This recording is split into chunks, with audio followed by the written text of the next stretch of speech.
Watching movies, jamming out.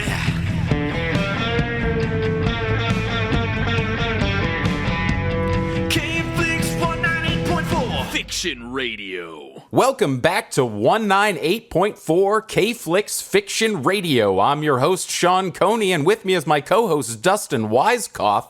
I wanted to take it back and get formal with the intro because today we're dealing with some award-winning pieces of media. That's right, Shawn, and today is also our first ever, I believe, double feature. We're talking about two films, which are, we'll get into how they're related, but they are seemingly related. 2009's Crazy Heart and 1983's Tender Mercies. I love a good double feature, so this is an exciting episode. Yeah, man, it's going to be jam-packed with country music, something we don't talk about very much. That's true. It's also something that I, truth be told, don't listen to all that frequently. Well, you know, in our lifetimes, especially, country music has become a whole different beast. It seeks a whole different audience.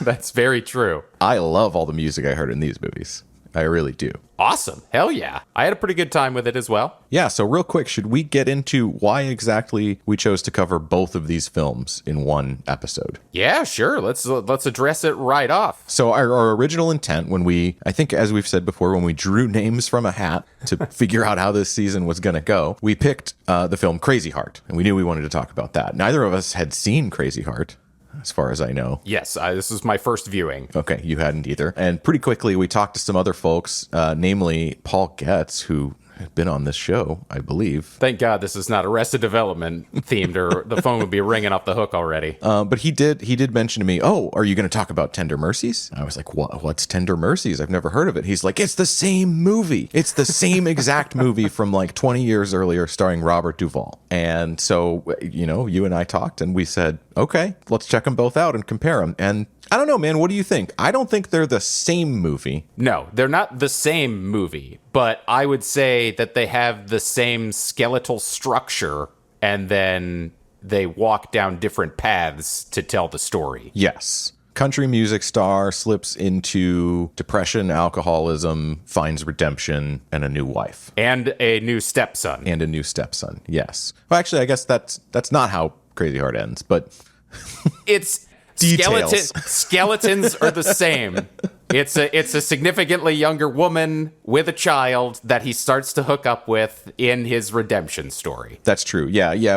Weirdly younger in Crazy Heart. I didn't really see it coming. I thought she was going to be, you know, the reporter character, which is an archetype in these kind of films. But no, she really quickly became the love interest, and that was the biggest thing I had a problem with in the movie, honestly, was I was like, this guy would be gross. Like, he would stink. He would stink really badly. And for her to just, after like one visit, be like, I think I love this old country singer. It was a bit of a stretch. And it sucks because Jeff Bridges, great casting. Maggie Gyllenhaal, great casting. Oh, yeah. There's nothing wrong with either of their performances. It's just, yeah, the age discrepancy felt weird. Yeah, it was just a little too steep in Crazy Heart. It was closer in Tender Mercies, I think. Yeah, definitely. And I don't know, Tender Mercies just felt different, like a different time. Tender Mercies, released in 1983, but that feels like a 70s flick. Oh, 1000%. The speed in which the movie moves is very much a 70s kind of feel. It's super slow, tons of time to breathe, big wide shots for emotional scenes. It doesn't punch in for close-ups. It really just takes its time, lets the actors do their thing. Yeah, it's a very 70s movie. Yeah, I mean, the thing you mentioned to me after watching it, you were like, hey, we just drop in. Yeah. We just drop in on this dude's life, and we don't know who he is. We don't know what's going on, and there's no clunky exposition to explain it. You just got to figure it out. It was really refreshing, honestly, to see it. Yeah, it truly was. Yeah, I think it was an artfully done film, and so did the Motion Picture Academy.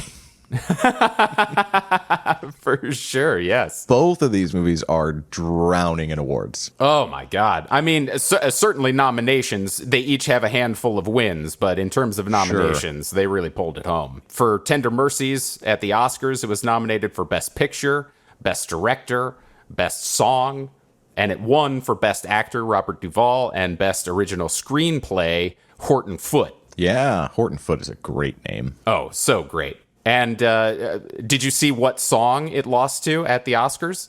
I didn't. Flashdance, what a feeling. Wow, that really puts it in perspective, though. Those two things happen at the same time, and this movie feels so much older.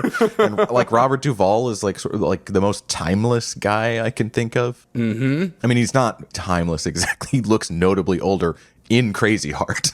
Yes, that's true. Yeah. But he's been around. He predates me watching movies, so he's just been around forever in my mind, you know. Just to go through the Golden Globe nominations and wins real quick for Tender Mercies.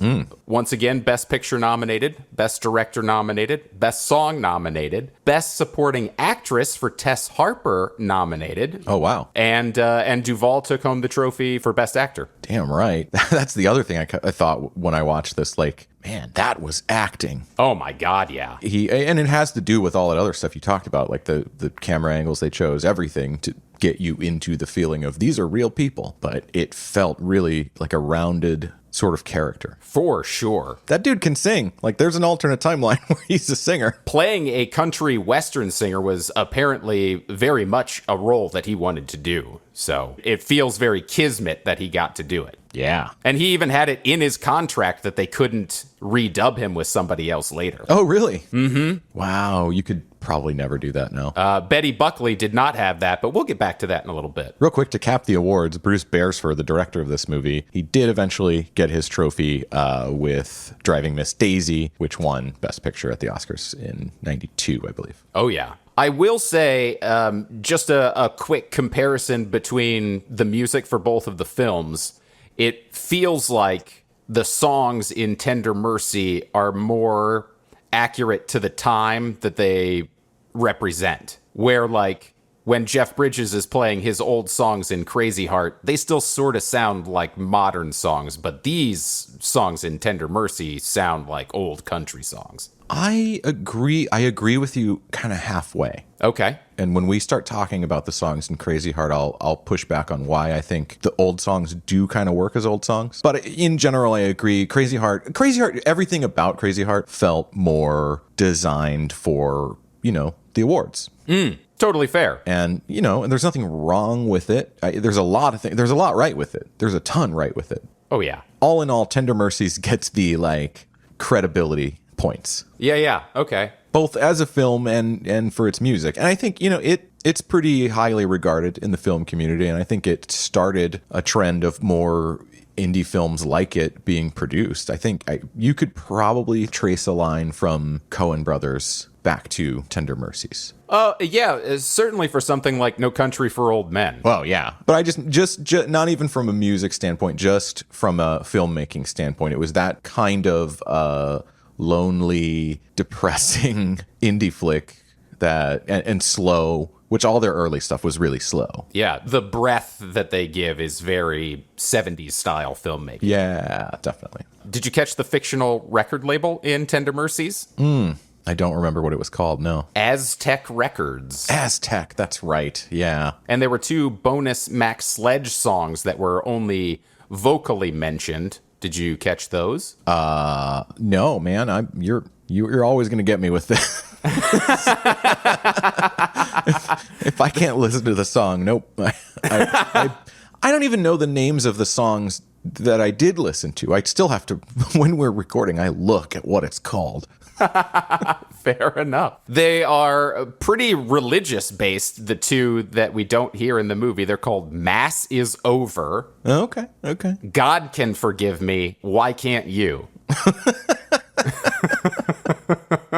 God Can Forgive Me, Why Can't You that's a super country song title. Yeah, hit the nail on the head with that one for sure. I think the other thing that makes the songs in this movie so amazing is that about half the time, it seems like he's just singing them, like on set. Mm-hmm. Like not only is it not dubbed with someone else's voice, but it's not dubbed with his voice, which would be, you know, status quo these days. You would never record music on, like vocal performances on set. You would just dub it, or you'd pre-record it and lip sync to it. Outside of the last episode we did, A Mighty Wind, where they did that exact thing. That's true. Yes. It is still a super rare practice because it's crazy hard to sync it up from different takes that you want to use, you know? Yeah, and I mean, I just, like, some of the most moving little pieces of music were the, like, incomplete songs, the ones that Robert DuVall, I think, wrote himself, that he would just sing, like, to his stepkid and his wife, like when he was in his house. Oh, you mean like when he's teaching Sonny how to play the guitar? Yeah. So that song is called I've Decided to Leave Here Forever. Let me know,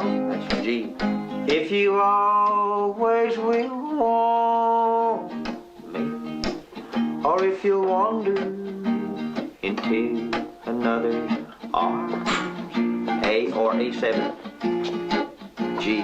Let me know what you decide, dear, then let me rest my head for a while. If you had just played me that clip vocally and not showed me the video for it, just the audio, there's no fucking way in hell I would have guessed that was Robert DuVall. You could even have been like, it's a hugely famous actor. Go ahead and try and guess it. Like, no way. Yeah, no. No way. No. With a million guesses, you wouldn't land on Robert DuVall. No. I had no idea. The dude could sing and write. Like, he came up with that melody.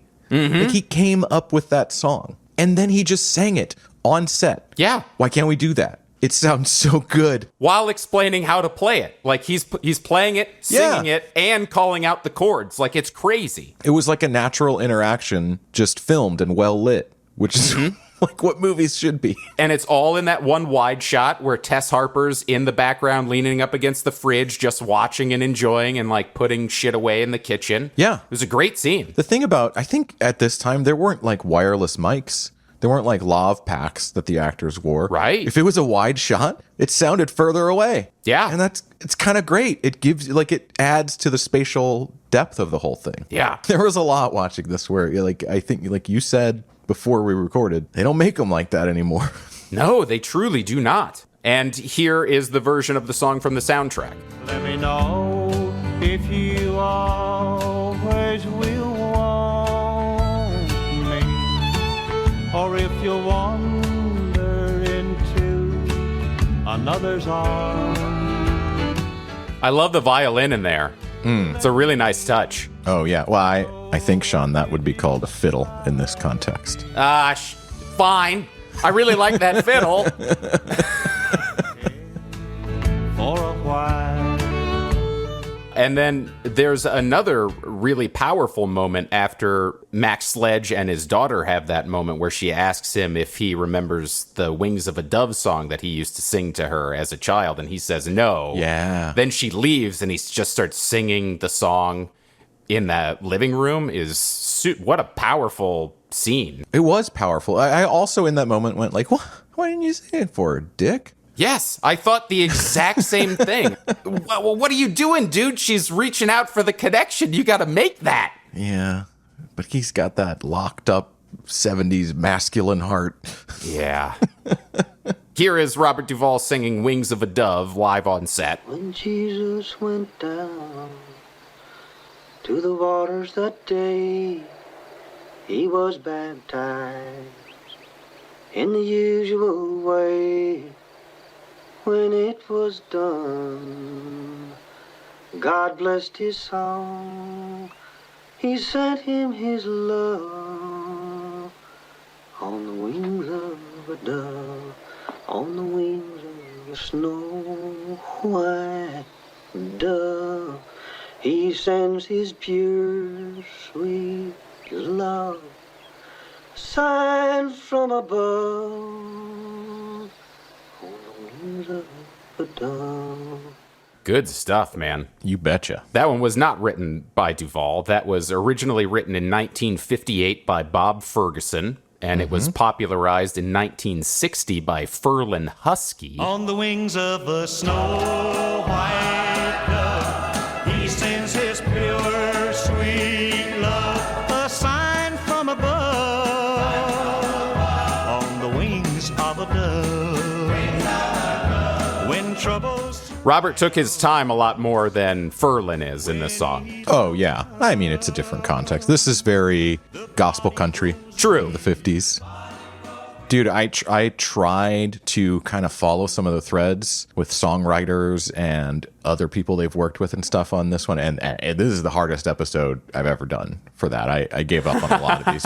First of all, both of these movies are just like love letters to country western music, country and western music, if you want to get pedantic. Like every one of these songs that existed, before it have been performed by dozens of people, and we're going back to an era where you had writers and singers, and they weren't necessarily the same thing, although a lot of these people were both still. Yeah. It's a lot to track. Speaking of a lot to track in terms of writers, did you know that an unreleased Lefty Frizzell song was used in Tender Mercies? Am I supposed to know who Lefty Frizzell is? So Lefty Frizzell is like a pioneer of country music back in the day, and he had a legendary 4 songs that were unreleased. Oh. Here is It Hurts to Face Reality.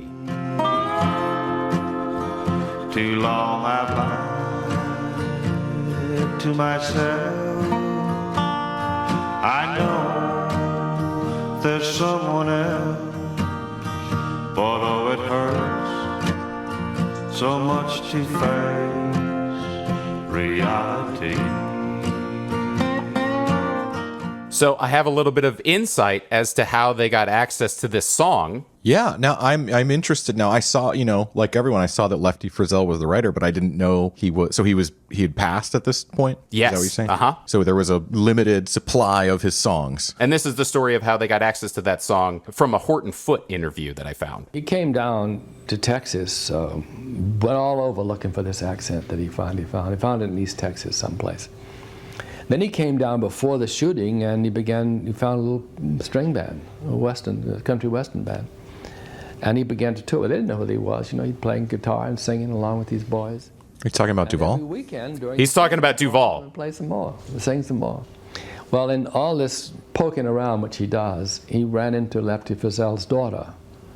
And Lefty Frizzell, of course, was one of the great icons of country music. To my shame, I didn't know that. I've learned all this since. Yeah, me neither. Me neither, Horton. Music all my life, and I was not, in that sense, familiar with it.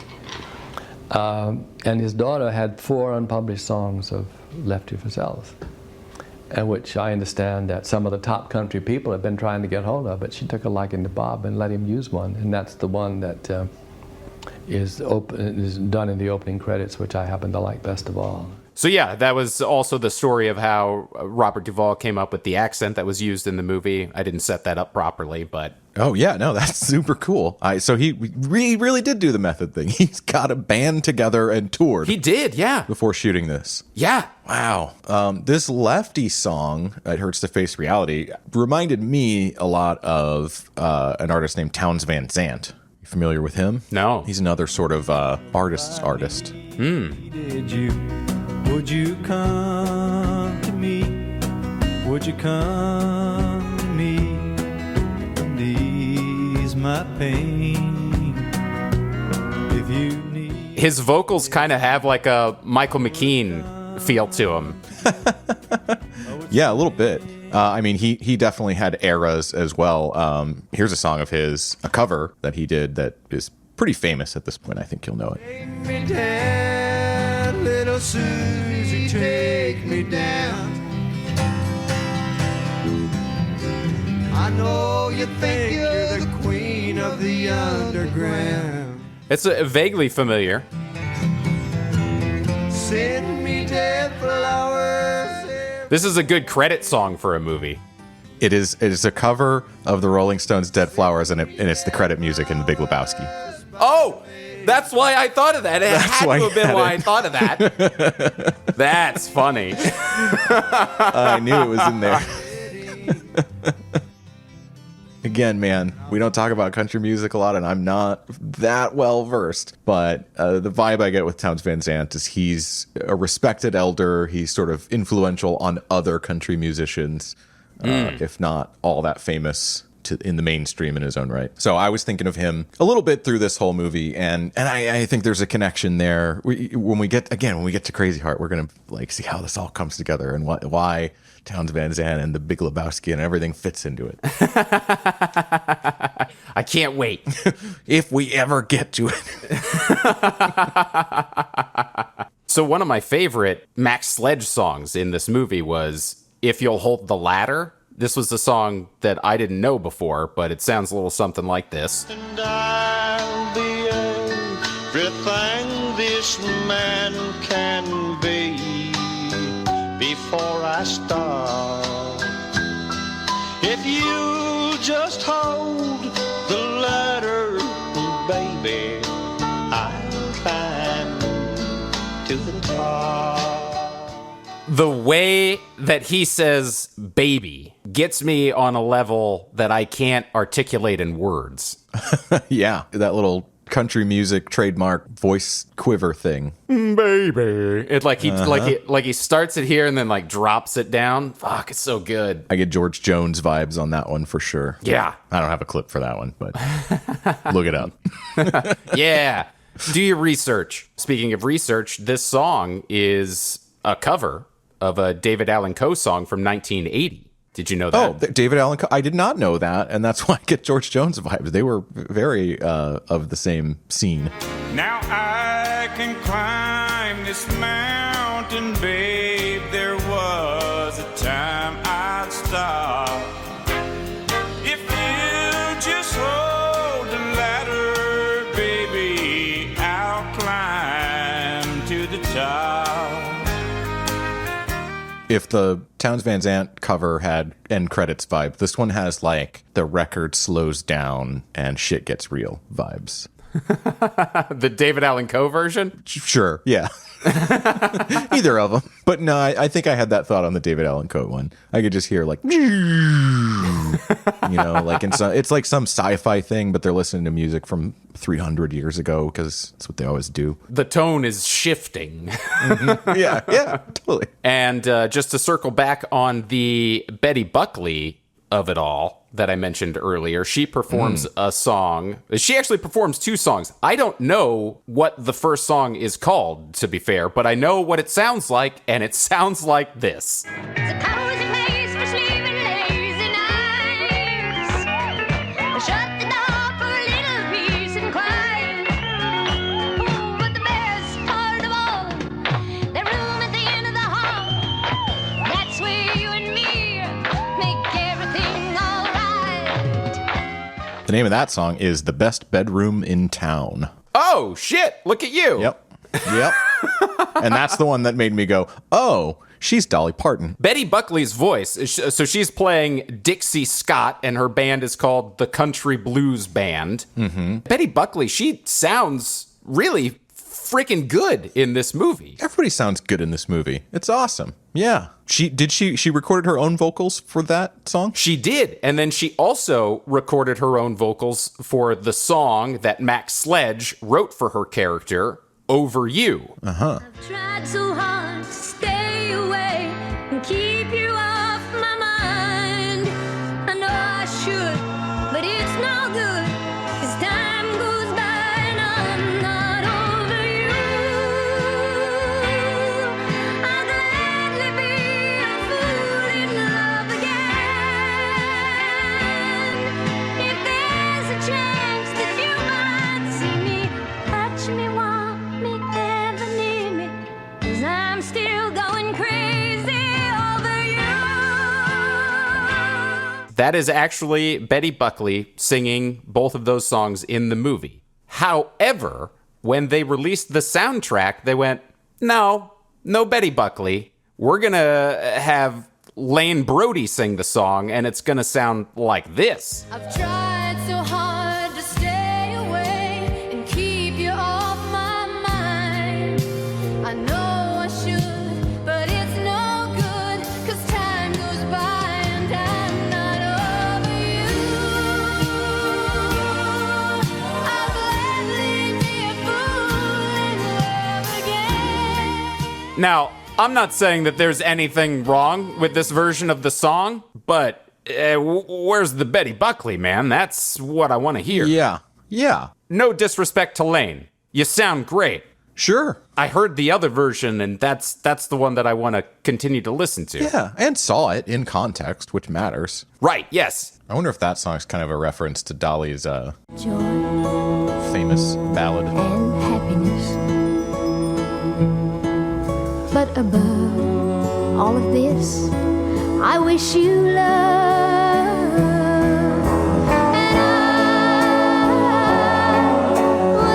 And I It could have been, for sure. Hitting those sustained notes like that. And this was pretty famously like the thing that got her solo career started, Dolly's. Yeah. And coincidentally, like, I mean, she got a lot of, good mileage out of it, but another song that was where her version was eclipsed by a more famous, the Whitney Houston version. Yeah. And then there's just one more quick song that I want to mention from Tender Mercies. It's performed by the band that is seeking the attention of Mac Sledge. I don't recall them ever saying what their band name was, but they come to the gas station and that's who Mac gives the new song to, and he performs with them at the bar. They do a song called I'm Drinking Canada Dry. Yeah. Canada dry. Oh, what a classic country pun. Oh, yeah. Yeah. I'm up here in the cold, and I wanna get home, but I set a fire high, and as each double goes down, I toast another lonely town. This bottle's all I can see till she comes back with me, drinking Canada Dry. Oh, man, that's a rad tune. By the way, when that band first pulled up in their van, were you for a second like, oh, are they going to be murderers? I was a little... It felt a little sinister. Uh-huh, yeah. And then they were just like, hey, we really love your music, mister. Yeah, I was genuinely worried when they first pulled up. It was... Knowing nothing about the film. Yeah, uh-huh, exactly, yeah. Okay, good. I wanted to make sure that wasn't only me. Nope, not at all. I definitely had that feel. Yeah, that's a fun song. It's a cover. Did you know it's a cover? By Johnny Cymbal and Austin Roberts. From 1961. Yes, I'm up here in the cold, and I want to get home, but I'll settle for high. And as each double goes down, I toast another lonely town. This bottle's all I can see till she comes back with me. I'm drinking Canada Dry. Man, that's a good one too. I kind of prefer the Tender Mercies version of it, but that's really solid. Yeah. I like the way that guy sounds. Whoever's singing the one from Tender Mercies, I don't have that information right at my fingertips, but... It's James Aaron is his name. Oh, okay. And he is... It looks like he is the guy who plays... It's not dubbed. Oh, it's great. Just the actor. He's credited as Henry Slater Mills Boys member, and it is his only credit. It's the only thing he's ever done in film. Wait, did you just find the name of the band there as well? Oh, is it the name of the band? Slater Mill Boys. Yeah. Yeah, that's Slater got to Mill be Boys. it. Slater Mill Boys. Okay, yeah. there it is. I don't remember hearing that in the movie, so that's great. Good on you. Yeah, I don't either. Okay, awesome. We got more info. Coming Look at live. that. There we go. Live. Don't you ever doubt this isn't live radio, people. By the way, the co-writer on that I'm Drinking Canada Dry song, Austin Roberts, and he co-wrote a couple of the songs on this. His IMDb is weird too. He has 4 credits. This film, Tender Mercies. Additional voices on Scooby-Doo, Where Are You? The TV series. Oh. Something for the soundtrack of the ABC Saturday Superstar movie in 1972. Okay. And a song on the soundtrack of Tornado, the knockoff competitor to Twister Knockoff in Twister, 1996. yeah. That's funny. Okay. And that was it. Wow. I think he has more credits in the real world. I think IMDb is doing me dirty there. But Yeah. it's a funny collection. What do you say we move on to Hearts That Are Crazy, Dustin? Ooh, Hearts That Are Crazy. Yeah, I think it's about time we get our crazy heart on because I got a lot to cover on this one. Well, before we fully dive into the music pool, let me just say one of my favorite things about the movie Crazy Heart was the different backing bands. Same that he had. Yes, and the way they worked it into the story, like, oh, you got to work with local bands, bummer. When Colin Farrell shows up, which, real quick, when Colin Farrell shows up, is the only time that I was like, dude is Irish. Dude is so Irish. Like, he was not pulling off the accent in the first couple of minutes, and then it went away, and it was fine. Right. But yeah, dude, I loved having the different versions of the songs by the different bands. Oh my God, it was great. The first band that he plays with, Tony and the Renegades, and then the second band, which has the upright bass and the accordion player with the piano player who I guess seemingly runs the bar and is the uncle to Maggie Gyllenhaal's character. Right, yeah. Yeah, and he's really good, according to Bad. Yeah. And then the band that helps him open for Colin Farrell's character, the Bun Steers. It's funny seeing how he treats each of the different bands. You know, the first one's like, these kids, whatever. And then the second one is like, oh, it's good to play with real musicians again. And then the third one, he's just pissed off to be there. And then just to tackle the awards for Crazy Heart.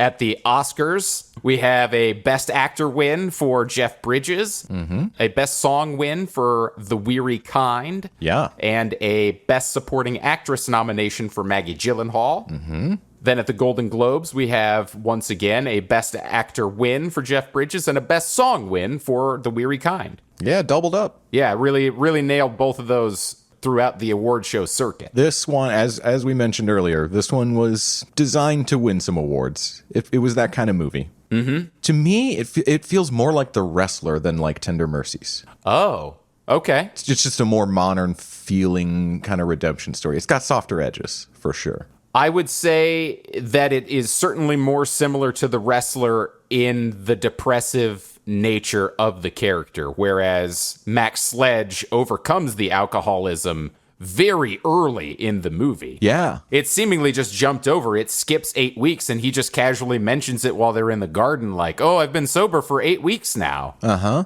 it's a very different pacing. Like, Crazy Heart's just a more typical 1, 2, 3 act thing. Yes. You know, it goes through the correct motions for a story, I guess. Yeah. And, you know, nothing wrong with it. I didn't hate watching it or anything, but it was... Certainly not. The acting's great in this film. Yeah, acting was awesome. The music's good. Okay, the music in this film was... There are a lot of songwriters in play, but the songs written for the film, sung by Jeff Bridges, sung by Colin Farrell, are, for the most part, written by 3 guys. Ryan Bingham, Stephen Bruton, and T-Bone Burnett. Oh, T-Bone. So we'll start with Stephen Bruton, who unfortunately I know the least about, but he's quite a respected musician, and he played with Chris Christopherson's band for many years. They have a 40-year friendship. Ryan Bingham is like the younger guy of the 3. He was like an emerging alt-country musician, and he's actually in the movie. Oh, is he?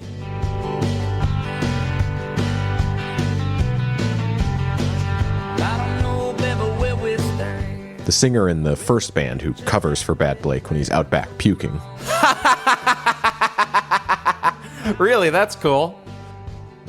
So he's a member of Tony and the Renegades. Yeah, I guess okay. So. Which I think they seem to be if there's a direct reference to the Mill Boys in Tender Mercies, it's probably those guys. Right. Ryan Bingham also wrote and sings the song that won the Oscar for this movie, The Weary Kind. You called all your shots, shooting a ball at the corner truck stop. Somehow this don't feel like home anymore.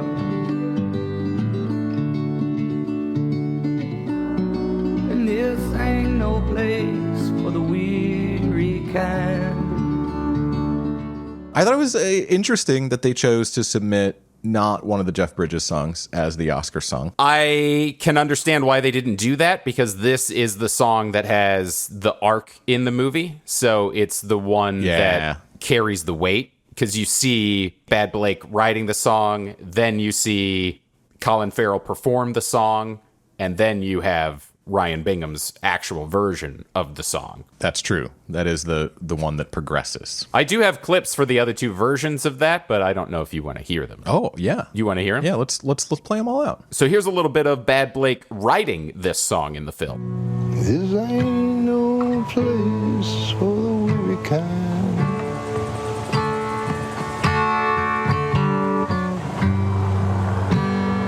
This ain't no place to lose your mind.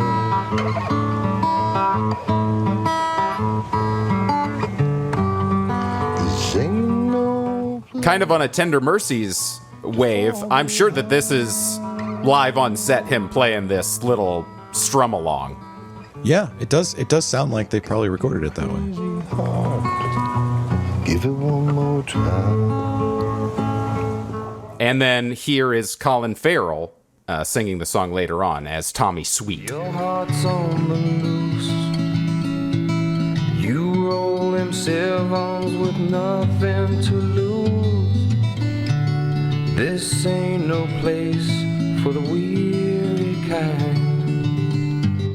It's always cool when you get the different perspectives of the song. You know, you hear the same thing, but it sounds radically different from the three performers that we get the song from. Oh, yeah. It's always a fun mechanic they can use. Yeah. They did that in Begin Again. They did, yes. And I always love those, like, tooling around scenes, like when Bad Blake finishes writing the song on that stoop like I played. I really like that stuff. Yeah, the stuff that's more like Tender Mercies.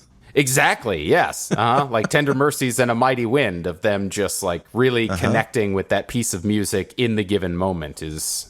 It just feels a lot more special when you're seeing it happen. That song was co-written by Ryan Bingham and T-Bone Burnett. And I want to talk about T-Bone Burnett because he's a guy that's been around for a long time, and I've seen him many times at these award shows and stuff, but I never really knew much about him or what his deal was. He got his start, most famously early on, he played with Bob Dylan's band. Okay. Right, he played guitar. He's done a lot of solo recordings, and he's done increasingly over the years more and more of these like producing roles or collaboration things. He's kind of like an older country music version of Mark Ronson, guy who co-wrote Uptown Funk. Okay. One whose name people don't know.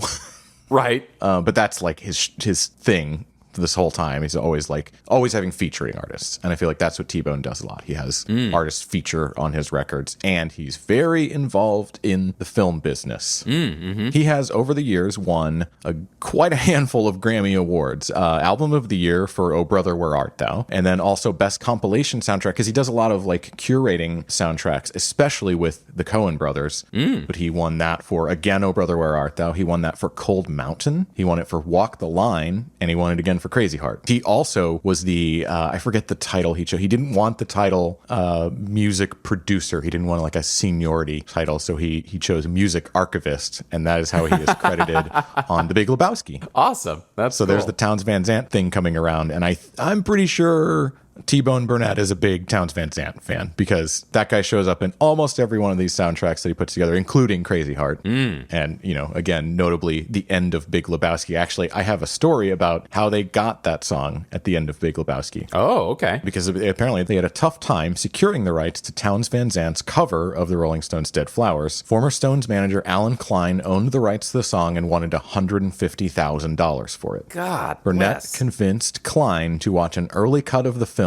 and remembers it got to the part where the dude says, "I hate the fucking Eagles, man." Klein stands up and says, "That's it. You can have the song." That was beautiful.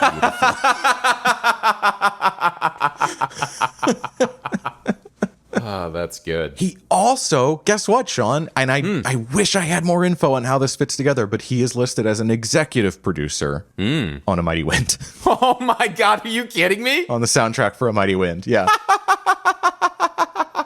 So he's already been involved in our lives. Oh, that's hilarious. I didn't even catch that. But Shawn, yes, that is not all. He has also touched lots of different music, pop, rock, etc. over the years in many ways.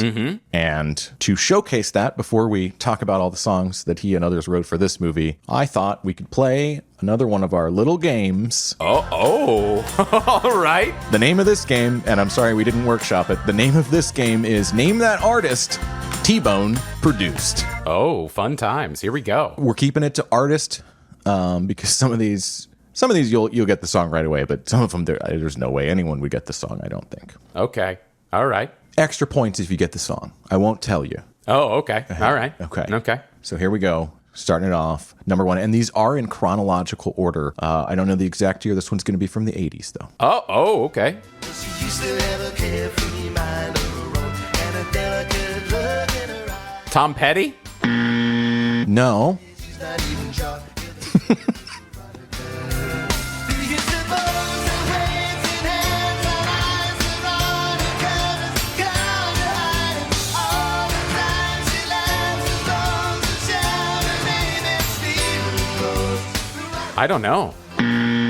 It's Elvis Costello. Oh, I'm honestly not super familiar with him. Oh, man. So Elvis Costello, he was a fave of mine once upon a time because he had a whole like ska, like his new wave years were like ska adjacent. Okay. So definitely something I got into through like a Real Big Fish back in the day. But that song, Veronica, was actually co-written with Paul McCartney. Oh. Yeah, and the album was produced by T-Bone Burnett. He produced 2 or 3 albums for Elvis in the 80s and then came back and produced more in the aughts and 2010s even. And Elvis Costello worked with him on the soundtrack to Cold Mountain. Nice. All right, this next one coming at you. Hit you with a British artist you maybe weren't familiar with. This one, I got high hopes. Oh, okay. We're coming home. We're coming stateside. And I had no idea T-Bone Burnett was involved with this.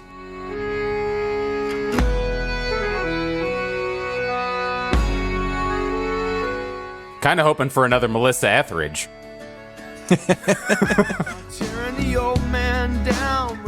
Oh, Counting Crows. I was like, you're not too far, honestly. Yeah, Counting Crows from their debut and breakout album, August and everything after. That was Omaha. I chose Omaha because I knew you would get Round Here or Mr. Jones immediately. Oh, well, I mean, you got Omaha immediately. Once I hear the guy's voice, it's so distinctive. Like, you would have to give me a song that doesn't sound like his voice for it to trick me. I couldn't find one. So. But yeah, that was a big surprise for me. I had no idea there was some T-Bone involvement. He even played guitar on some of the songs on that album. All right, you ready for some more early 90s? Yeah. Okay, see if you can name this band. Oh. The Rembrandts. No. The Rembrandts, is that the Friends band? Everybody wants to live like they want to live. I know the fucking song, but I can't think of the name. Everybody wants to be closer to free. Closer to free. That's the name of the song. You got the title, there Closer to Free. There we go. I don't know who sings it. I won't fault you. It's their only hit by the Bodines. Fuck. Back when everybody wanted to sound like the happy REM songs. Yeah.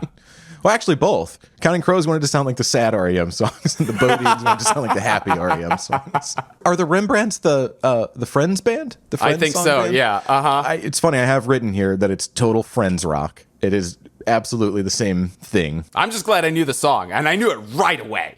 You knew it right away. Oh, I saw it on your face. Yeah. I got another one for you. This is, this one I have a year. It's from 1992. And a necklace of the finest rainbow, flying out this rainy day town.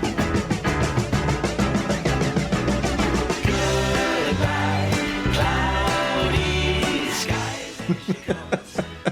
Here she comes to I like, man. My brain keeps wanting to say that it's Elfman, but I know that it's not Elfman, and I know that Oingo is already disbanded by that point. I don't know.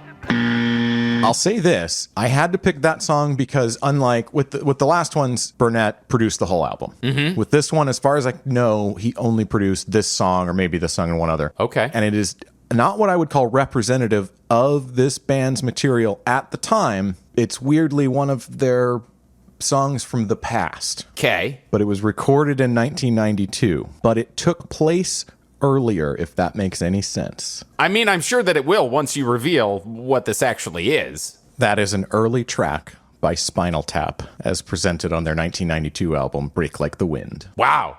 That was Spinal Tap. Yeah, and I knew it was going to be tricky because it wasn't like, it's not contemporary, but it was recorded that year. Sure. Next one. We're moving up. We're still in the 90s, but we're moving ahead maybe a year or two, 94, 95. Oh, this is the Wallflowers. You got that so fast.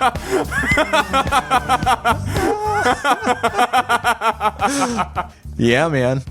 Presumably, something to do with T-Bone working with Bob Dylan. Sure, that makes complete sense, yeah. Became acquainted with Bob's son, Jacob, lead singer of the Wallflowers. That was one headlight, right? That was one headlight, yes. Yeah, okay. Yeah, extra point. Full points, extra points. The points don't matter, but you got it. As usual, I'm not tallying them. No, I've lost count. Great. I don't remember. Yeah, that was not their first album, but it was definitely like their breakout album. It's crazy. Man, I didn't realize on their first album, they sounded way more Dylan-esque than like the alt-rock thing that they did in the 90s.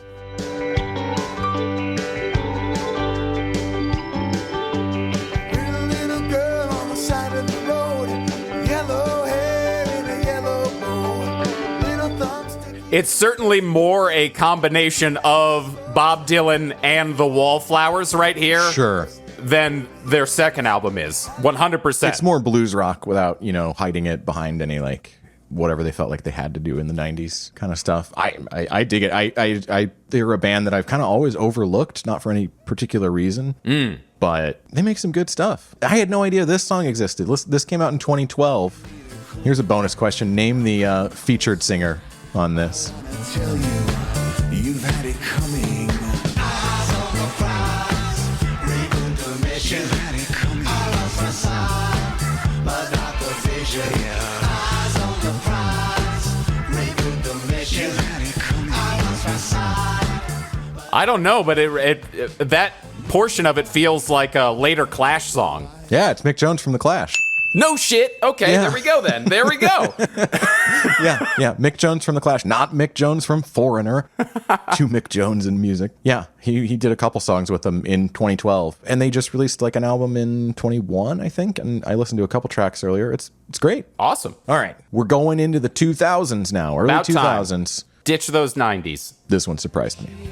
Talks over the sound of the cars that pass us by, and I don't know why, but she's. I'm pretty sure I know this song.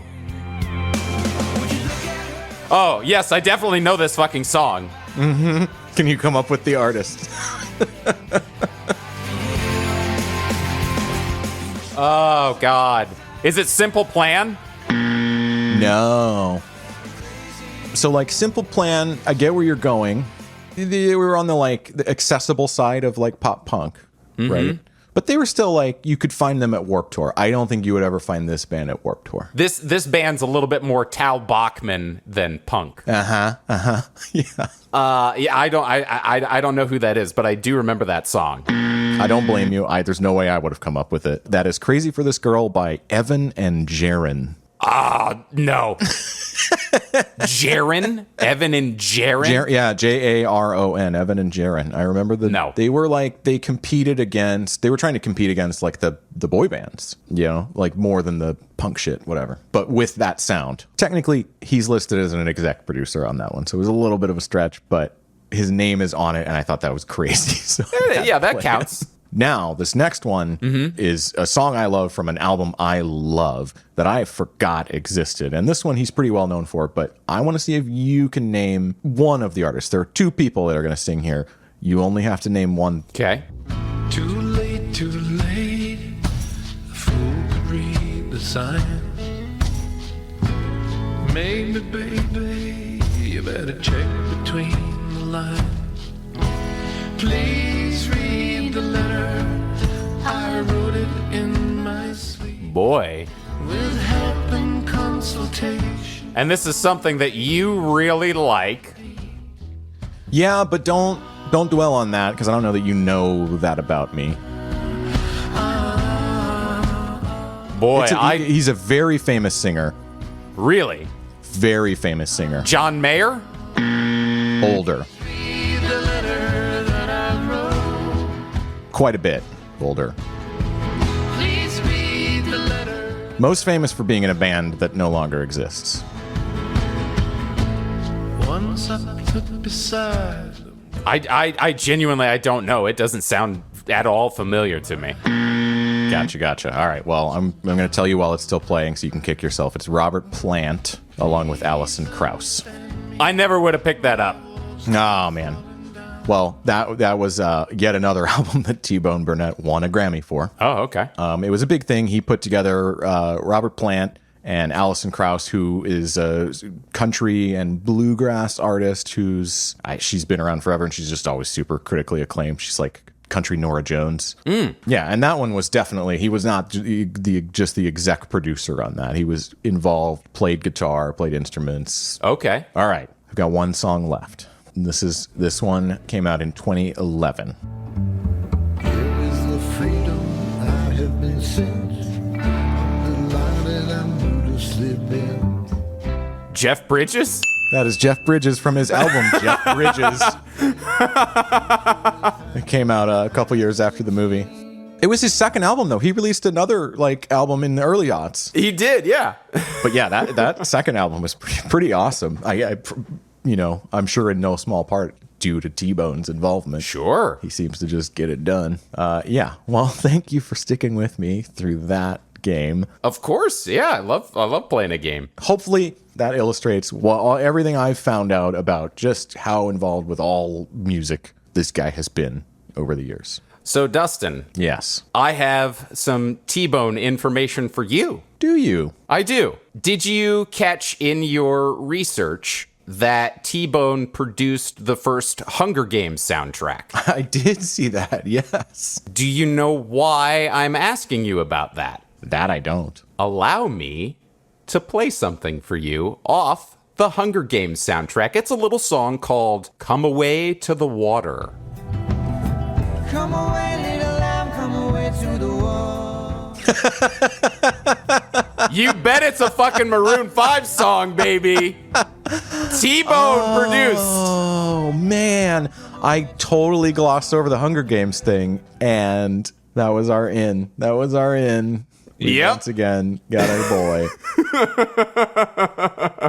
When you told me you had one left and you were like, it's from 2011, I was like, oh shit, this could be it. Nope. Although I think I think Hunger Games came out a little bit later because the original version of that song is from 2012 from a guy named Glenn Hansard, and it sounds like this. Oh. Really? Yeah. By Glenn Hansard. Give yourself so we might live. Come away, little lamb, come away to the slaughter. To the ones appointed to see. We are called. The world is becoming smaller, Shawn. The K-Flix world. Glenn Hansard, do you know who that is? No. He's the lead singer of a band called The Frames, but he's also one of the main characters in Once, and he also co-wrote at least a few of the songs in Begin Again. He's part of that crew. Oh. On all those movies. Yeah. That's wild. Yeah. So we circled around Adam Levine and Glenn Hansard back from our third episode. Yeah, since that movie, we just been... That's hilarious. Wow. Yeah, it's a small world, the producing songs for movies club. Oh, man. That is crazy. Wow, you got me. I'm so happy that you didn't look at the Hunger Games soundtrack, because I just started Googling T-Bone Burnett, Adam Levine. That gave me nothing. Then I went T-Bone Burnett, Maroon 5. Oh, you were trying to put it together. Yes. Because I saw all of the shit he was like. I went to his Wikipedia and I was like, this motherfucker has to have worked with Maroon 5. I would not have imagined so. I would have thought this one would have been one of those where we could not figure out a way to get old Levine mentioned in the F, but there he is. I thought so going in. Holy moly, that's great. So what do you say we move into the actual songs from this Crazy Heart movie, Dustin? Yeah, I think it's about time. All right, well let's start with the song I Don't Know. You think by now I know better. I ain't got a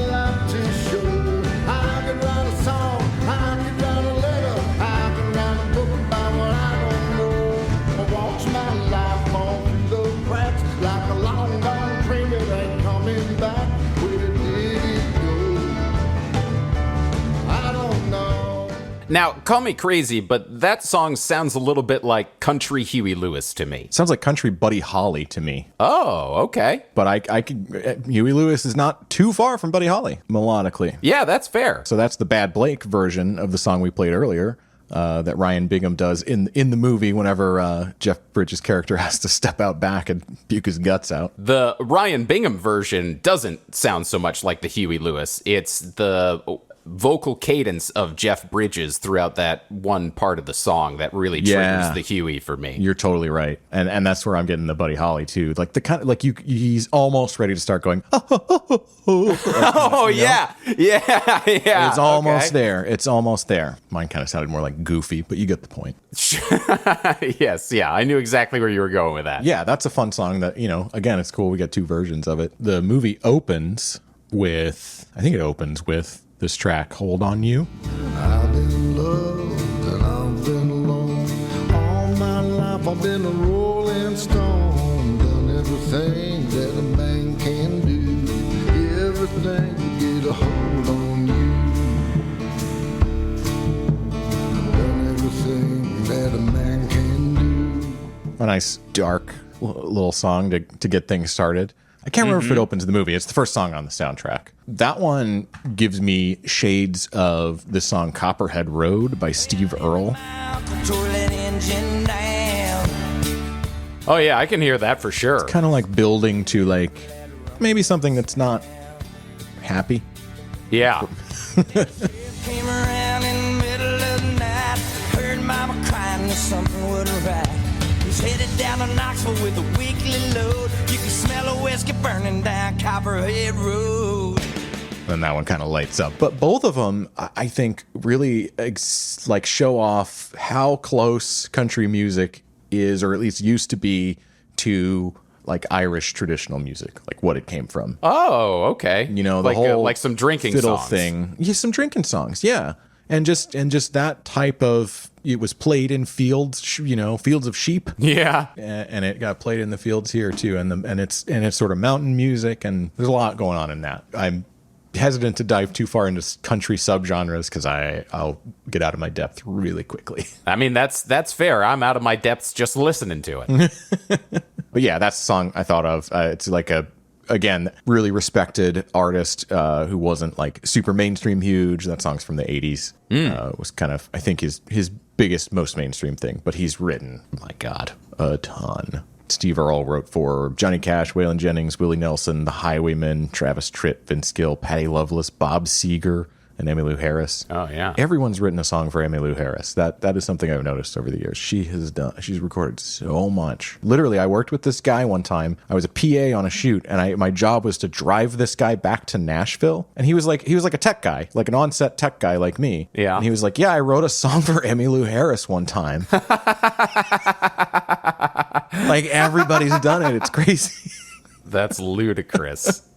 But also notable, this guy, Steve Earle, ran away from home at the age of 14 to try to be like his idol, Townes Van Zandt. Oh, coming back around. Look Yeah. out. That's pretty fun. What do you got next from Crazy Heart? I would like to switch it up a bit and hit up the Tommy Sweet song, Gone, Gone, Gone. Oh, Gone, Gone, Gone. Sung by Colin Farrell.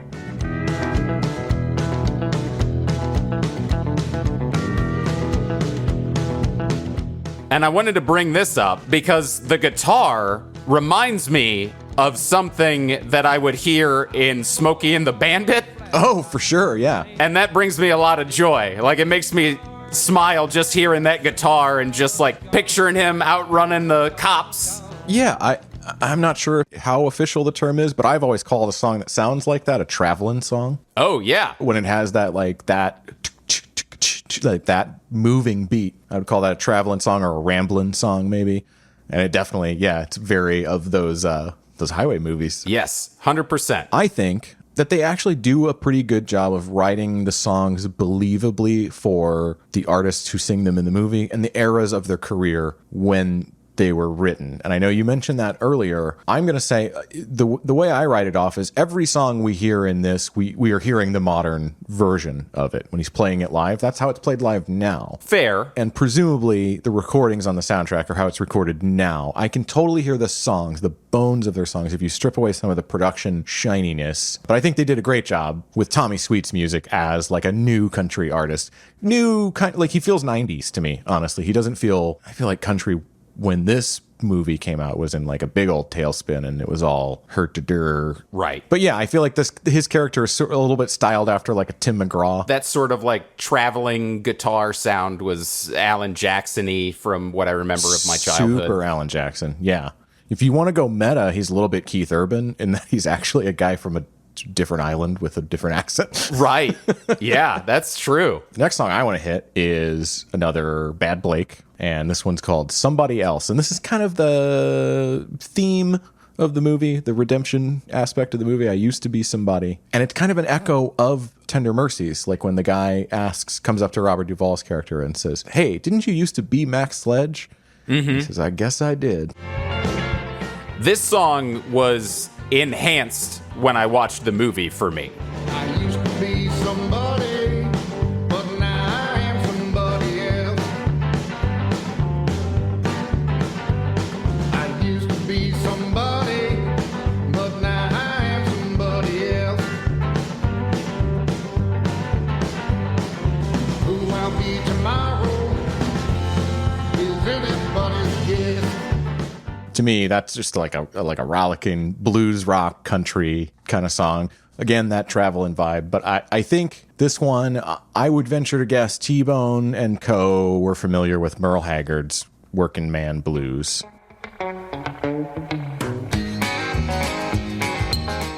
Oh, yeah, I see that right away. Big job just getting by with 9 kids and a wife. But I've been working, man, dang near all my life, and I'll keep on working. With that slide guitar. Yeah. That's in there. I'll drink my beer in a tavern, sing a little bit of these working man blues. I mean, it's a blues melody for sure. It applies to lots of music. It sounds like Elvis songs too. If you just change the instrumentation a little bit, make it a little less country, you're over to Elvis. There's something in the comparison there.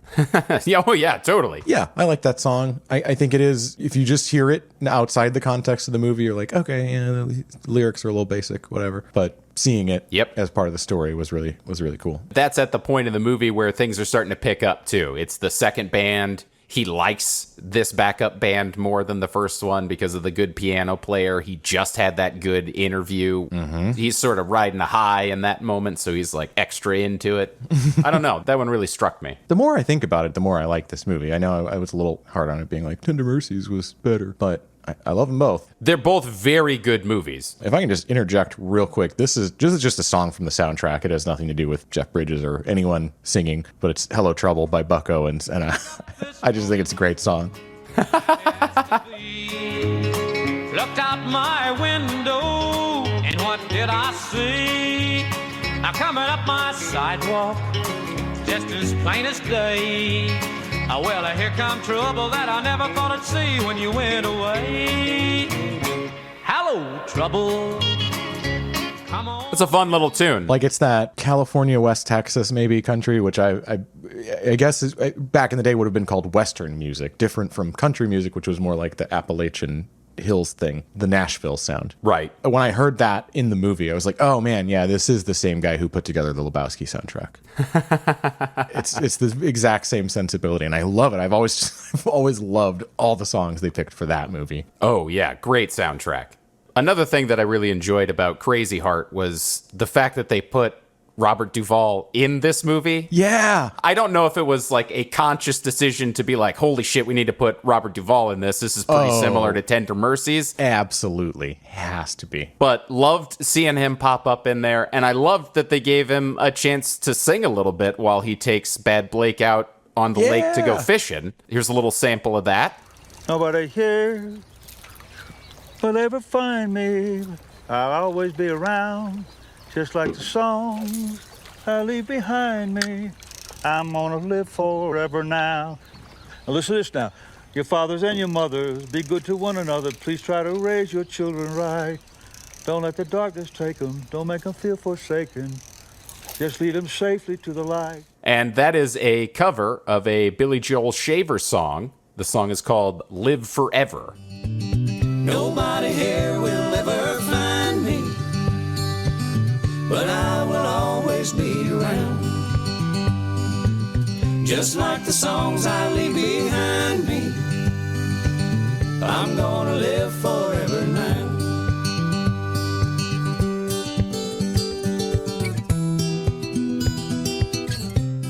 DuVall does not take this guitar break here before he starts singing the verse. No. Yeah. I think good call. I wish he would have just done it with his mouth. But that's a pretty rad song. That is a pretty rad song. I had never heard it before, but it's a really cool song. Kind of the opposite of the direction we just went, the west direction. That's we're back in the mountains. Yes. That one, that's more. It's got those beautiful harmonies. And it like that is a song that just feels good to listen to in nature, you know? Yeah. One more Bad Blake song I wanted to cover was Brand New Angel. Oh, okay. Because this is the first song in the movie that made me not think of a country artist as its primary influence. This one, I was like, he's doing some Leonard Cohen shit.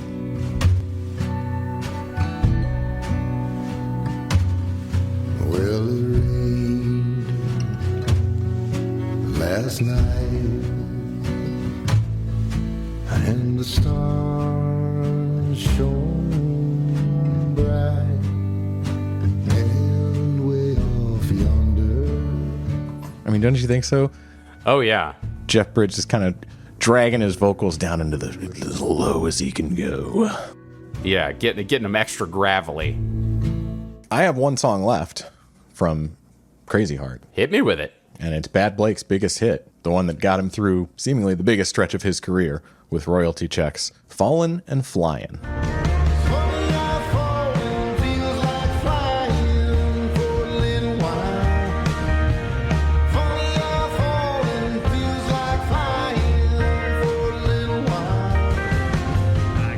Oh, you played the one with Tommy and Sweet. We get a little Tommy Sweet in it. Okay, all right, yeah.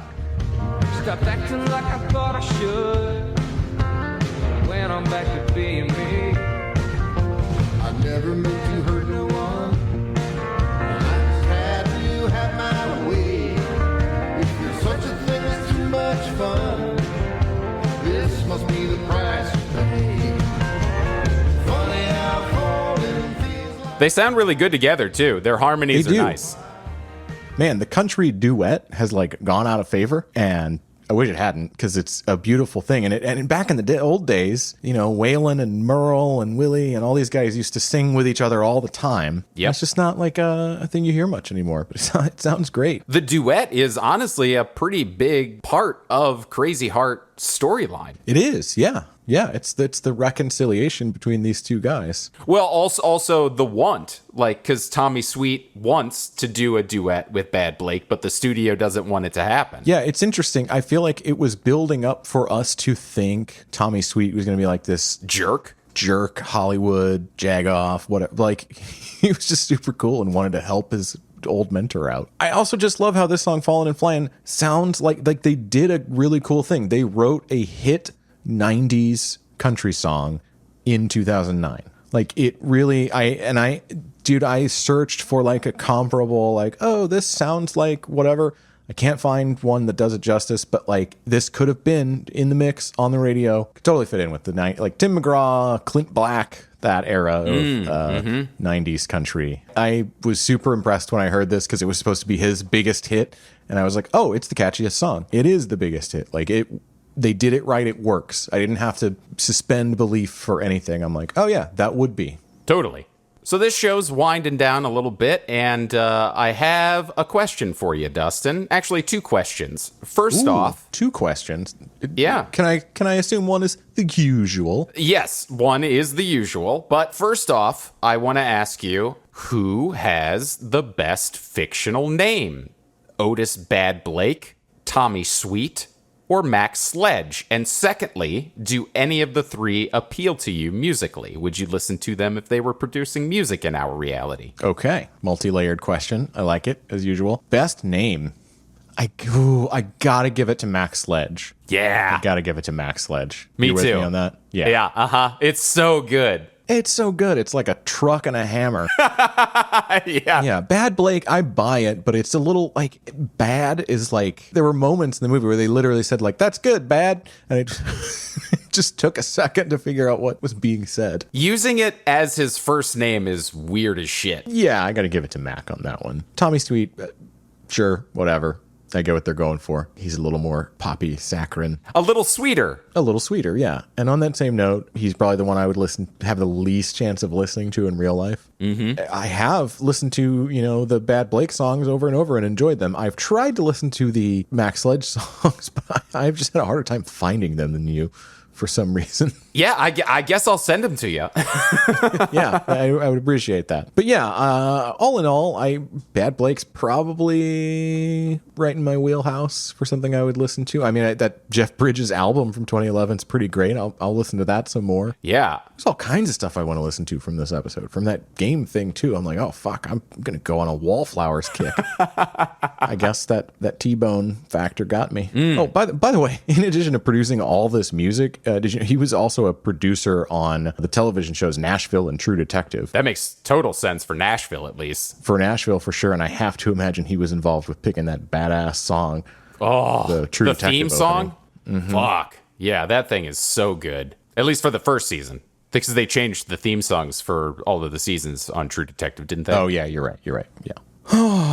All right. Well, should we say goodbye to the folks? Yeah, I think it's time to bring this episode to a close and just say thanks for checking the show out today. I really hope you had a good time rocking out with all of this country tunage. And if you did have a good time, please leave us a rating and review on whatever platform you're currently listening to this on. Yeah, please do. And as always, you can find all of our episodes and links to our social media at fictionradiopod.com. And you can get in touch with us at fictionradiopod@gmail.com. Drop us a line. Let us know what you think, what you want us to talk about in the future. We'd love to hear from you. Watching movies and jamming out.